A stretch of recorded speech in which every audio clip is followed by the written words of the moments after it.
I had the opportunity on my way in to Uvalde to view the entire region by air and get to see the rivers that had been overflowed, the fields and neighborhoods that had been flooded, the pockets of devastation that you were able to witness from the air.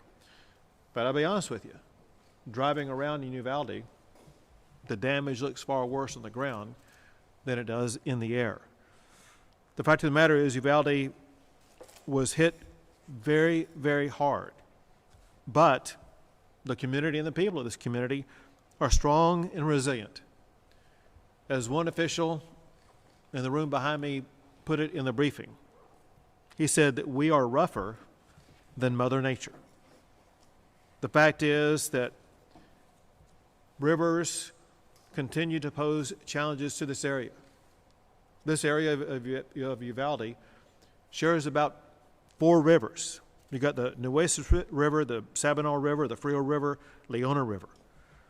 I would say, as of right now, of those 4, the one river that remains the greatest danger to this community is the Nueces River. Along those lines, listen, the worst of the rain is behind us.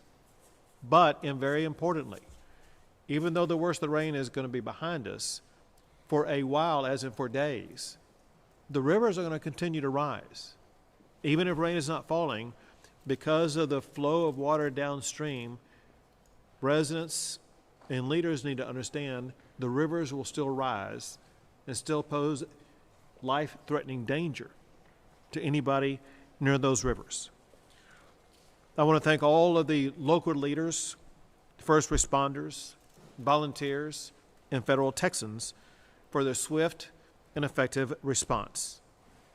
Their preparation in advance, the way they handle this issue in response to it, literally saved lives. I also want to thank the state first responders, including the Texas Military Department, the Texas National Guard, the Texas Department of Public Safety, Texas Task Force 1, Texas Department of Transportation, all of the state emergency first responders, as well as the Texas Emergency Task Force. As waters begin to recede in the coming days, cleanup is going to begin. The state is going to work with local officials to expedite things like debris removal and to accelerate the rebuilding process.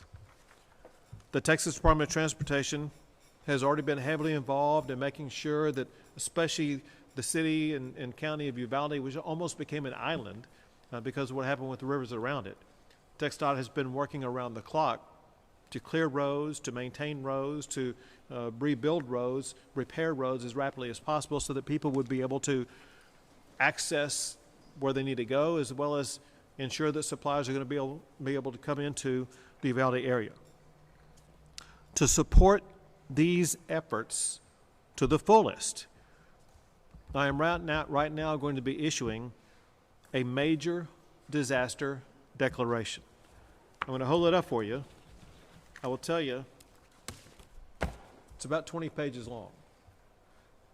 What it does is it will open the door to federal relief to assist in the rebuilding of this region. And it's dated today, the 17th, and as of right now,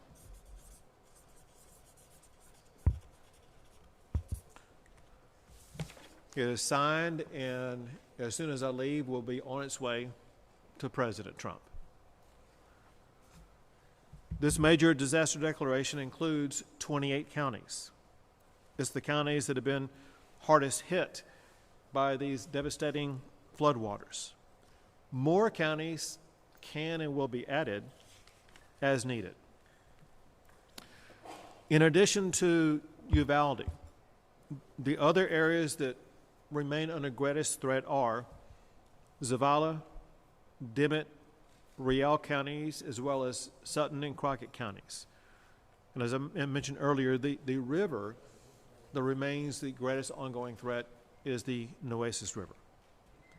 Texas will continue to provide all of these counties, as well as every county affected by these storms, ongoing support and assistance. These counties will remain the primary focus until all dangers subside. Altogether, the state has already provided more than 2,700 personnel, more than 1,500 vehicles, more than 90 boats, more than 20 aircraft, as well as many other assets and resources. The state has rescued more than 270 people. In the briefing earlier, just in the Uvalde and Zavala regions, by local officials in these regions, they have rescued more than 300 people. As of right now, there remain about 125 people in shelters here in the Uvalde area. And as of right now, across the entire state, there remain 2 lives that have been lost. Our paramount goal is to make sure nobody else loses their life. We're almost through this rain event.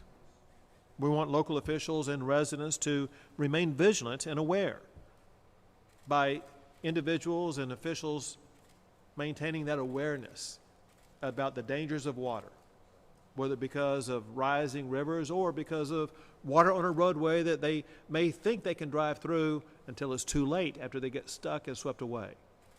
We want everyone just for the next 24 to 48 hours to be fully aware of the danger that water can provide to your life right now.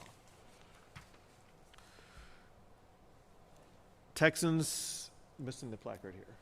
We'll get it over. RebuildTX.org. I'll have you repeat it. So Texans and Americans, listen, they want to help out. We are people who are very generous. Whenever tragedy like this strikes, the generosity comes pouring out. The state has a 501c3 charitable organization established by the state of Texas to provide donors with a single location where they will be able to know that their support will reach those who are in need. It's called Texas One. Chief Nim Kidd is going to give you the website address. It's rebuildtx.org. rebuildtx.org.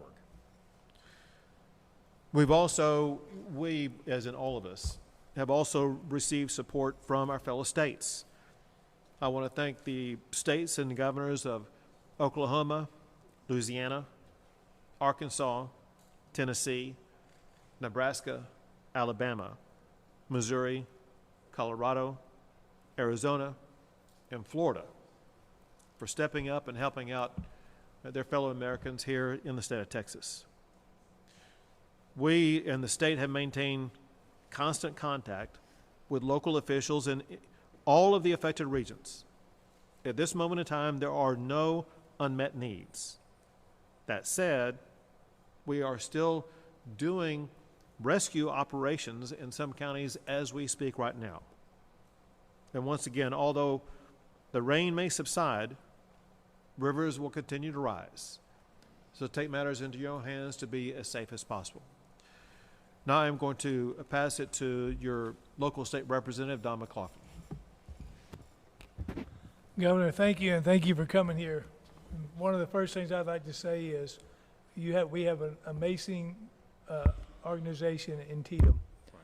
Tatum put all these men together.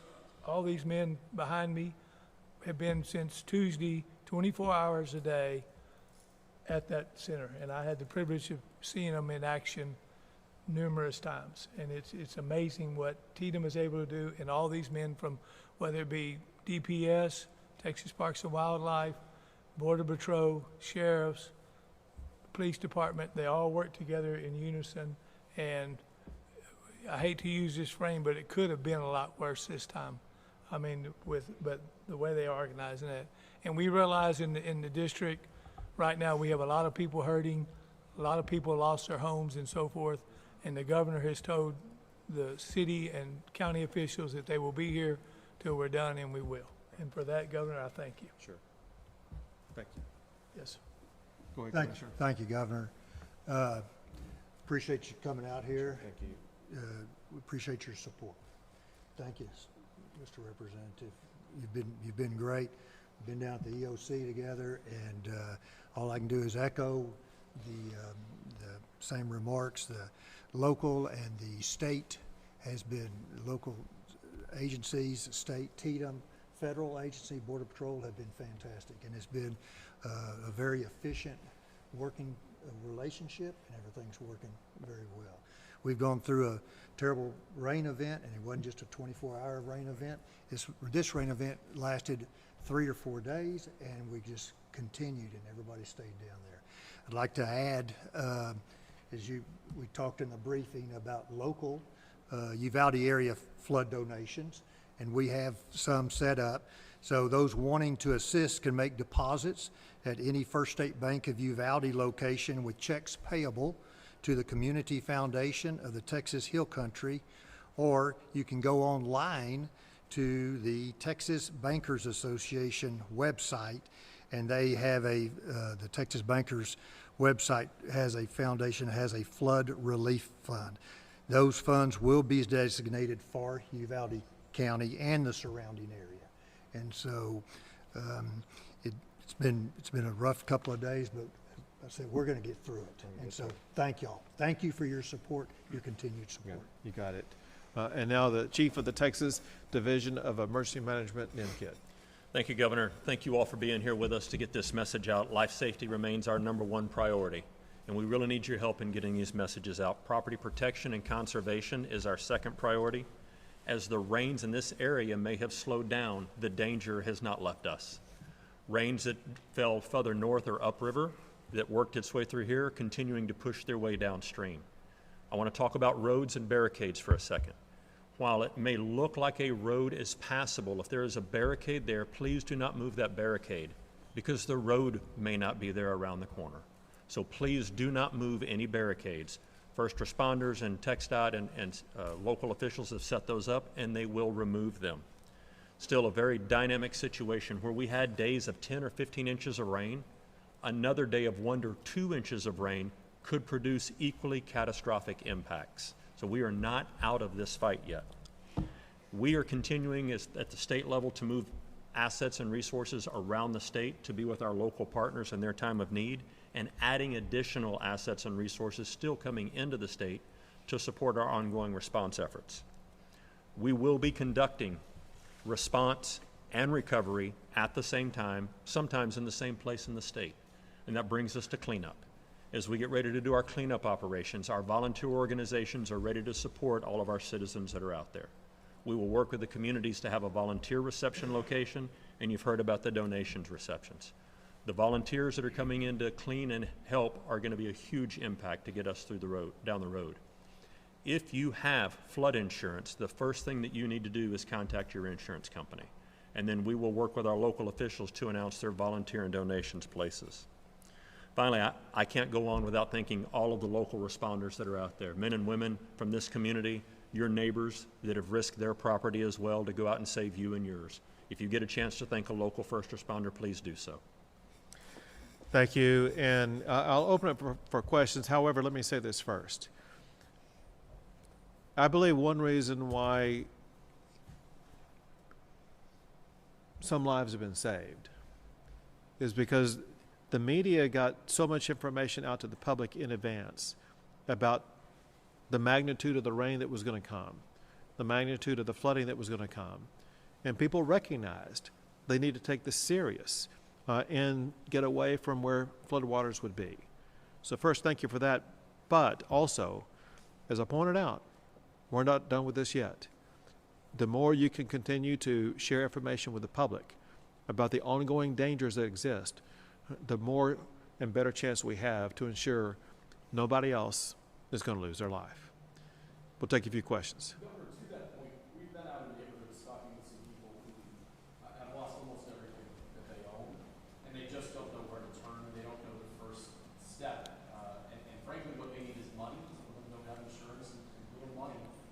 What immediate resources are available from the state that we may be able to tell them to turn to? So I'm going to have Chief Kidd provide a more detailed answer. However, there are multiple first steps, one of which is that Texas One Fund that already has resources in it. And we will, what that fund does typically is coordinate with people at the local level to make sure that money is going to be as available as quickly as possible. That said, there are different financial resources available from different pockets that Chief Kidd can tell you all about. Yep, and thank you for the question. Let's expand on that a little bit. The first thing is we have a state website, and we will get that website out to you, where they need to report their damages. We share those reports with our local officials. The local officials will be the ones to help us organize support going into those homes to do the mud out and muck out and the cleanup of that. So we'll get that website out to you, and that damage at tdm.texas.gov, I believe, is the address that we want you to use. The volunteers that come in to help will also be some of them bring in their own checkbooks, and they start writing checks and donations to families to help get money back going. But we really want to organize this at the local level. So each community that's impacted will have its own team. Our team is there with them now, the Incident Support Task Force.